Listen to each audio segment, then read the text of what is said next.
কেউ তো সাড়া দেওয়ার মতো না, দেবেন বা কে? কেউ তো বেঁচে নাই। ওই দিন আল্লাহ বলবেন আমি ছাড়া আজ আর কেউ নাই। উম্মতের জন্য নবীর কামনা, এ বিষয়ে তাফসীর করছেন আন্তর্জাতিক খ্যাতি সম্পন্ন মুফাসসির কোরআন, বিশিষ্ট ইসলামী সাহিত্যিক ও মিডিয়া ব্যক্তিত্ব জনাব হযরত মাওলানা ইমাম হাসান নাসিরী। আপনারা শুনছেন সাতিয়ানি তাফসীর মাহফিলের দ্বিতীয় খণ্ড। আল্লাহ রাব্বুল আলামিন বলেন, ইয়াউমা ইয়াফিরুল মারউ মিন আখিহি ওয়া উম্মিহি ওয়া আবি ওয়া সাহিবাতিহি ওয়া বানি। আল্লাহু আকবার, আল্লাহ। ওই দিন পালায়ন করবে তোমার ভাই, পিতামাতা, সঙ্গী সাথী, সন্তানাদি সব তোমার থেকে ছিটকে যাবে, বিচ্ছিন্ন হয়ে যাবে। আল্লাহ ইমানদারদের খুব ভালোবাসেন। আল্লাহ চান না যা তার কোনো ইমানদার বান্দা, তার কোনো বান্দা বান্দি জাহান্নামে যাক, এটা তার মোটেই চাওয়া না। এই কারণে আল্লাহ ভালোবাসে আখিরাতের সেই বিভীষিকাময় দৃশ্যের কথাটি তিনি তুলে ধরেছেন। ও দুনিয়ার মানুষ, সেদিন কেউ তোমার সাথে থাকবে না। এই দুনিয়ার মানুষ শক্তি খাটায় অনেক কিছু করে, এটা অভ্যাস আছে মানুষের। যেমন আমরা যদি নির্বাচনে দাঁড়াই, তাহলে নিজে পাশ করার জন্য অনেক সময় দেখা যায় যে নিজের দল বল নিয়ে অনেক জায়গায় শোনা যায় যে ব্যালট পেপার সব কাটি কুটি নিয়ে প্রিজাইডিং অফিসারের পা খুলি হাতে তুলে দিয়ে অনেক সময় আমরা পাশ করে চলে যাই। এরকম অনেক সময় শোনা যায় না?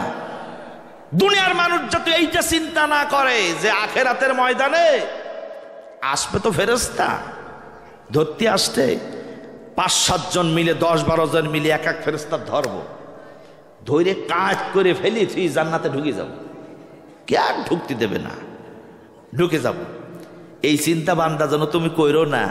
এজন্য আল্লাহ ভুল ভেঙে দিচ্ছে, বান্দারা ইয়াউমা ইয়াফিরুল মারউ মিন আখি, ওদিন তোমার ভাইও পাশে থাকবে না, সঙ্গী সাথী থাকবে না, পিতামাতা থাকবে না, সন্তানাদি থাকবে না, কেউ তোমার সাথে থাকবে না। তুমি একা একা আর একা, তোমার সাথে কেউ নাই। ভুল করো না জন্য আল্লাহ বুঝাই দিচ্ছেন এটা। আমার বন্ধুগণ, এই দুনিয়ায় ক্ষমতা খাটায় অনেক কিছু করা যায়, আখিরাতের ময়দানে কিছু যাবে না। আজ হোক আর কাল হোক, এই পৃথিবী আমাদের ছাড়তেই হবে।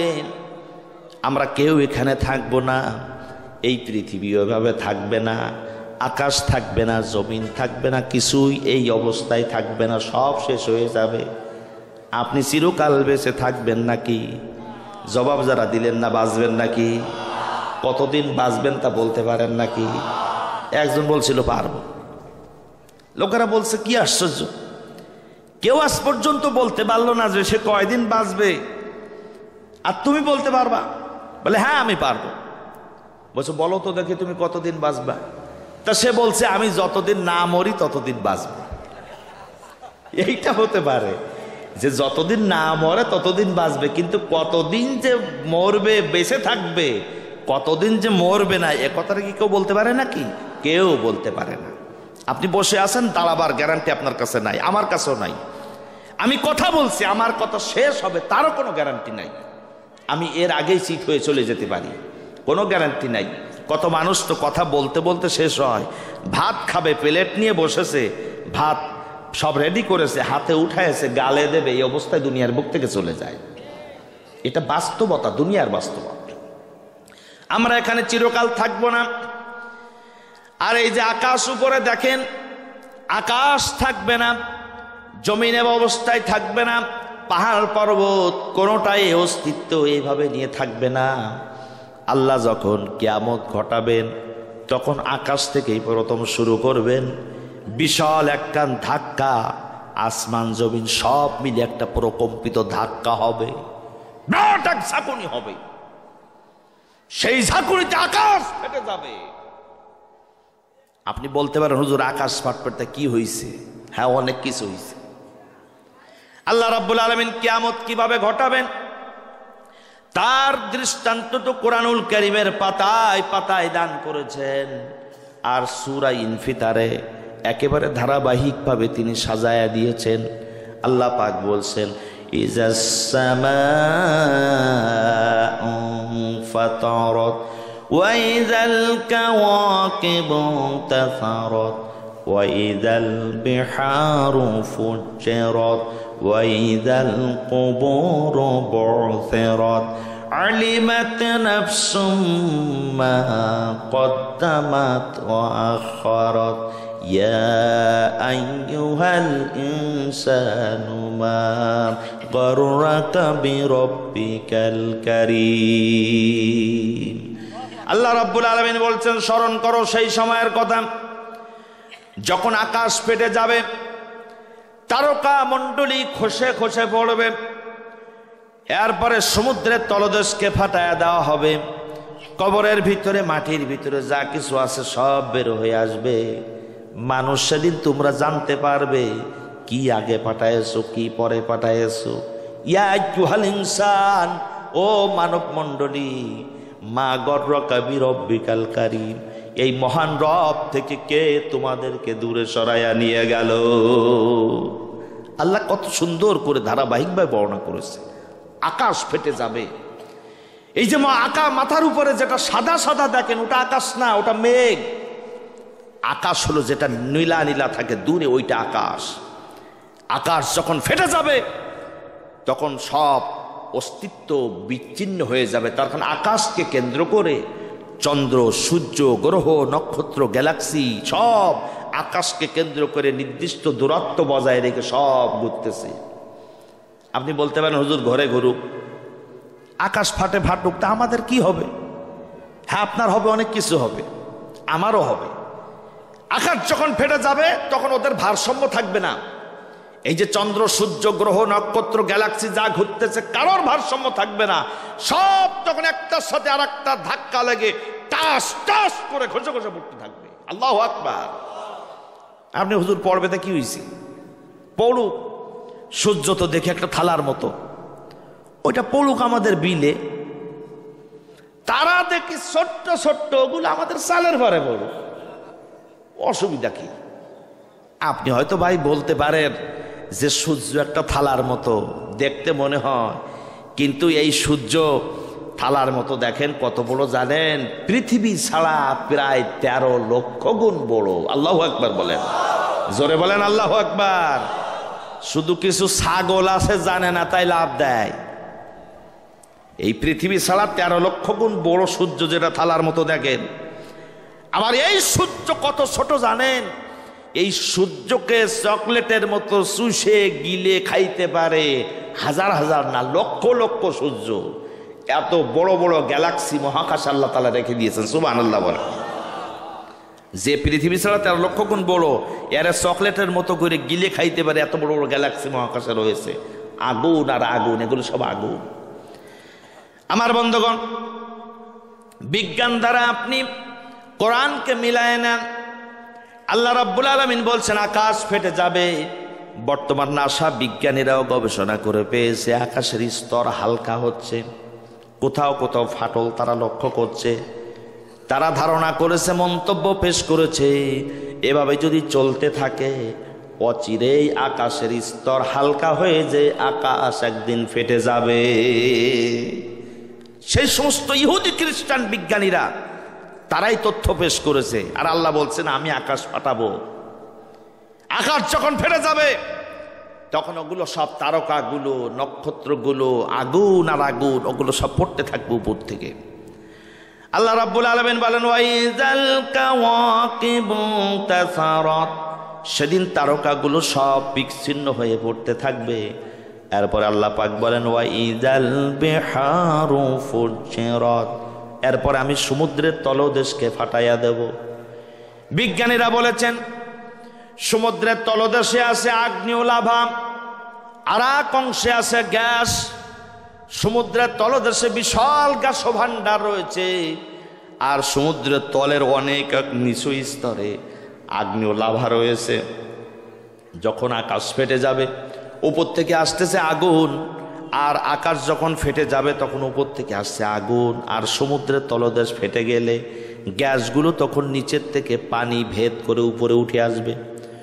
উপর থেকে আসলো আগুন, নিচের থেকে উঠলো গ্যাস, আগুন আর গ্যাসে কি বন্ধুত্ব তা তো সবারই জানা আছে। আগুন আর গ্যাসে তখন ধরে যাবে এই পৃথিবীর 4 ভাগের 3 ভাগ অথবা 3 ভাগের 2 ভাগ হলো পানি। পানি দুইটা জিনিসের সংমিশ্রণে তৈরি হয়, একটা হলো অক্সিজেন আর একটা হলো হাইড্রোজেন। অক্সিজেন নিজে জ্বলে কিন্তু হাইড্রোজেন নিজে জ্বলে না, অন্যকে জ্বালাবার জন্য সহযোগিতা করে। ওপর থেকে আগুন আসলো, নিচের থেকে গ্যাস এসে যখন ধরে যাবে পানি, তখন তার অক্সিজেন আর হাইড্রোজেনের গুণাবলীর কারণে এই আগুনগুলোতে জ্বালানি হয়ে যাবে, সব জ্বলতে থাকবে। সমুদ্রগুলো আগুনে পরিণত হয়ে যাবে। আগুন আর আগুন, চতুর্দিকে আগুন ছাড়া কোনো জায়গা নাই। পাহাড় পর্বত শেষ হয়ে যাবে, গাছপালা নাই, নদী নালা নাই, বিল্ডিং নাই, রাজা নাই, বাদশা নাই, কোনো প্রাণের অস্তিত্ব নাই। এমনকি মালাকুল মউত হযরতে আজরাইল আলাইহিস সালাম পর্যন্ত বেঁচে থাকতে পারবেন না। যার জীবন তার সেদিন বের করে দেওয়া লাগবে। সারা ময়দান সব শেষ হয়ে যাবে, প্রাণের কোনো অস্তিত্ব থাকবে না। ওই দিন আল্লাহ রাব্বুল আলামিন একা দলিত মথিত আকাশকে এক হাতে ধরবেন, আর এক হাতে পৃথিবীকে, দলিত মথিত পৃথিবীকে আর এক হাতে ধরবেন, ধরে ধাক্কা দিতে থাকবেন। বলবেন, আজ কোথায় আসিস সেই রাজাধিরাজ, যারা আমার সাথে অহংকার করছিস, আমার বিরুদ্ধে বাড়াবাড়ি করছিলি, আজ কোথায়, তারা কোথায়? কেউ তো সাড়া দেওয়ার মতো না, দেবেন বা কে? কেউ তো বেঁচে নাই। ওই দিন আল্লাহ বলবেন, আমি ছাড়া আজ আর কেউ নাই। ওই অবস্থায় কত বছর চলে যাবে আল্লাহ রব্বুল আলামিন ছাড়া কেউ জানেন না। এরপরে নির্দিষ্ট একটি সময় পেরিয়ে যাওয়ার পর এই পৃথিবীকে সমতল করে এখানেই হাসরের ময়দান তৈরি করা হবে। আর আল্লাহ পাকের ফেরেশতাদেরকে জাগ্রত করবেন। ফেরেশতারা আল্লাহ পাকের আরশকে সেদিন শিকল দিয়া বান্দা চতুর্দিকে টানা দিয়া সব তারা ঘাড়ে বহন করে নিয়ে এই পৃথিবীর মধ্যে আল্লাহর আরশ নিয়ে আসবেন। এখানে হবে হাসরের মাঠ। পৃথিবীর আগত অনাগত সকল মানুষকে সেদিন আল্লাহ পাক হাসরের ময়দানে উঠাবেন। সর্বপ্রথম আল্লাহ রাব্বুল আলামিন হযরতে জিব্রাইল আলাইহিস সালামকে বলবেন, জিব্রাইল রে, যাও আজ হাসরের ময়দান, এখানে আমার প্রিয় বন্ধু, আমার প্রিয় দোস্ত, আমার প্রিয় হাবিব জনাবে মুহাম্মদুর রাসূলুল্লাহ সাল্লাল্লাহু আলাইহি সাল্লামকে নিয়ে উঠাও। আপনি হযরতে জিব্রাইল বলবেন, ইয়া রাসূল, ইয়া রব্বুল আলামিন, পৃথিবীতে কোনো জায়গায় কোনো চিহ্ন নাই, কোথা থেকে তোমার রাসূলকে খুঁজে পাবো? আল্লাহ রাব্বুল আলামিন বলবেন, ও ফেরেশতা, জমিনে কান লাগাও, কান লাগায় শুনতে থাকো। যেখানে আমার রাসূল শুয়ে আছেন সেখান থেকে ইয়া উম্মতি, ইয়া উম্মতি বলে আওয়াজ আসতেছে। ওইখান থেকে আমার নবী আছে, ওখান থেকে উঠায় নিয়ে আসো। জিব্রাইল জমিনে কান লাগাবেন আর শুনতে থাকবেন।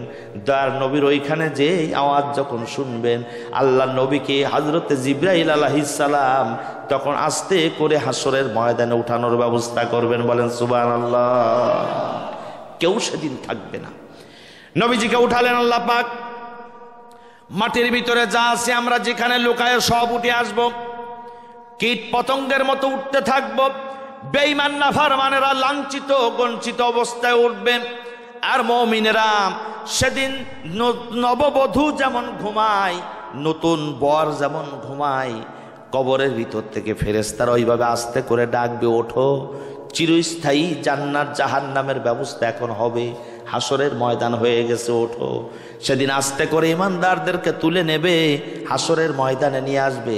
আর বেঈমানদের লাঞ্ছিত অবস্থায় টানতে টানতে নিয়ে আসবে। হাসরের ময়দান এমন হবে, সেদিন সূর্যের সব কটি মুখ মানুষের মস্তিষ্ক মুখও থাকবে। মানুষের বেঈমানের মাথার চান্দিগুলো টকবক করে ফুটতে থাকবে। কোথাও কোনো ছায়া নাই, কোথাও কোনো একটা পা রাখার মতো কোনো জায়গা নাই। মাটি হবে তামার মতো। ওই দিন সবাই ছায়া খুঁজতে থাকবে, কোনো ছায়া নাই। ওই দিন আল্লাহ পাক দয়া করে 7 শ্রেণীর মানুষকে আল্লাহ পাক আরশের ছায়াতলে আশ্রয় দান করবেন। আর আল্লাহ পাক যারে দয়া করে আরশের ছায়াতলে আশ্রয় দেবেন, তার জন্য জাহান্নামের আগুনকে রব্বুল আলামিন হারাম করে দেবেন। বলেন সুবহানাল্লাহ। 7 শ্রেণীর মানুষ ওদিন আল্লাহ পাক আরশের ছায়াতলে আশ্রয় দেবেন, কঠিন দিনে, যেদিন কেউ কারো থাকবে না। তার মধ্যে প্রথম শ্রেণীর মানুষ হলো ইমামুন আদিলুন, যারা ন্যায় বিচারক। এই পৃথিবীতে যারা ন্যায় বিচার করেছে আল্লাহ রাব্বুল আলামিন তাদের হাসরের ময়দানে আরশের ছায়াতলে আশ্রয় দান করবেন। সুবহানাল্লাহ। ইমামুন আদিলুন, ন্যায় বিচার। আমরা তো স্বাভাবিকভাবে ন্যায় বিচার কোনো কিছু গুরুত্ব মনে করি না, বিচার আসলেই যা ইচ্ছা তাই করে দিই। কিন্তু ন্যায় বিচারটা নামাজ যেমন ফরজ, রোজা যেমন ফরজ, হজ যেমন ফরজ, যাকাত যেমন ফরজ, ন্যায় বিচারটাও প্রত্যেকটা মুমিন নরনারীর উপরে আল্লাহ পাক ফরজ করেছেন। কে ফরজ করেছেন? জোরে বলেন, কে ফরজ করেছেন? আজ তো ন্যায় অন্যায় কোনো বিচার আছে নাকি বাংলাদেশে? অন্যায় বিচার আছে? অন্যায় কোনো বিচার নেই, সব ন্যায় বিচার, সব ন্যায় বিচার। আদালতে দেখেছেন দাড়িপাল্লা টাঙানো আছে, দাড়িপাল্লা ন্যায় বিচারের প্রতীক, ন্যায় বিচারের প্রতীক। তা আমি আদালতে দেখছি, হাইকোর্টে দেখছি, দাড়িগুলো ঝুলানো না, কিন্তু দাড়িগুলো একেবারে ফিট করে দেওয়া, যে এ পাশে দাও ও পাশে দাও, কোনো পাশে নড়বে না। আপনাদের দাড়িতে এপাশ ওপাশ দিলে কম বেশি হয়, নড়ে, কিন্তু একেবারে এমনভাবে ফিট করেছে যে এ পাশ দিলেও বেশি দিলেও নড়বে না, কম দিলেও নড়বে না, ঠিক কাটায় থাকবে। তার মানে বিচার যাই করি না কেন ন্যায়ের প্রতীক সামনে থাকবে। বিচার যাই করি না, দেখবেন আদালতে দাঁড়িয়েই হবে। আমার বন্ধুগণ, ভুলে যাবেন না, ন্যায় বিচার হলো ইমানের একটা দাবি। আল্লাহ রাব্বুল আলামিন কোরআনুল কারীমের সূরা নিসার 58 নম্বর আয়াতে আল্লাহ রাব্বুল আলামিন বলেছেন, ওয়াইজা হাকামতুম বাইনান নাসি আন তাহকুমু বিল আদল, যখন তোমরা বিচার ফয়সালা করবে তখন তোমরা ন্যায় ইনসাফের সাথে বিচার করো। ন্যায় বিচার করা একটা ফরজ দায়িত্ব। কি দায়িত্ব জোরে বলেন? কি দায়িত্ব জোরে বলেন? এতক্ষণ শুনলেন বরেণ্য আলেমে দ্বীন, প্রখ্যাত মুফাসসিরে কুরআন, বিশিষ্ট ইসলামী চিন্তাবিদ হযরত মাওলানা ইমাম হাসান নাসিরীর তাফসীর। মোবাইল 01712283097, 01712283097।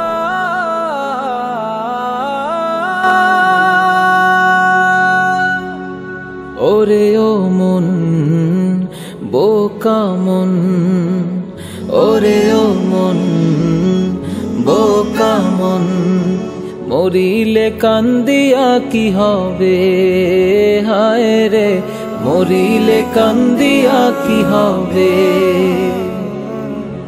মরিলে কান্দিয়া কি হবে, হায় রে মরিলে কান্দিয়া কি হবে।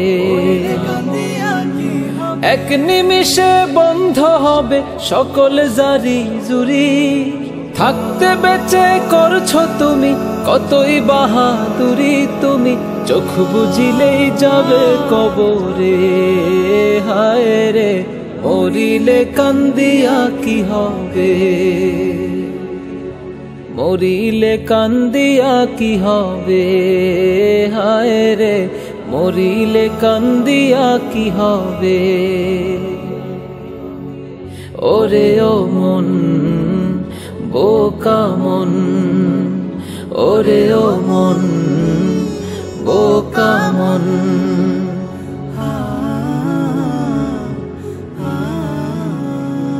সারা জীবন কি করিলা তুমি ভালোই জানো, থাকতে সময় আল্লাহ রাসূল কোরআন হাদিস মানো। সারা জীবন কি করিলা তুমি ভালোই জানো, থাকতে সময় আল্লাহ রাসূল কোরআন হাদিস মানো। নামাজ পড়ো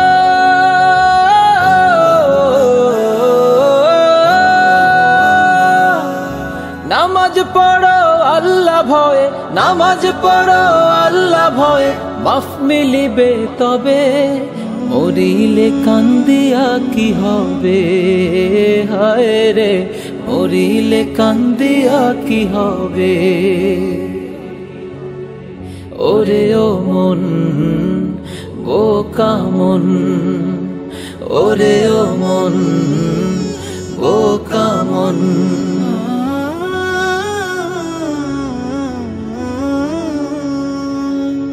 ওরে মন বোকা মন, ওরে মন বোকা মন। পাপের রঙিন পথে তুমি মগ্ন সারা বেলা, দম ফুরালে কাল হাসরে বুঝবা আসল খেলা।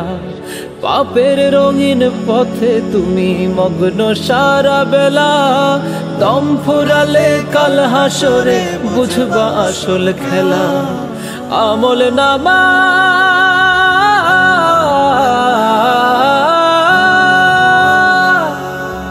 আমল নামায় দেখবা তুমি, আমল নামায় দেখবা তুমি কি করছো এই ভবে, মরিলে কান্দিয়া কি হবে।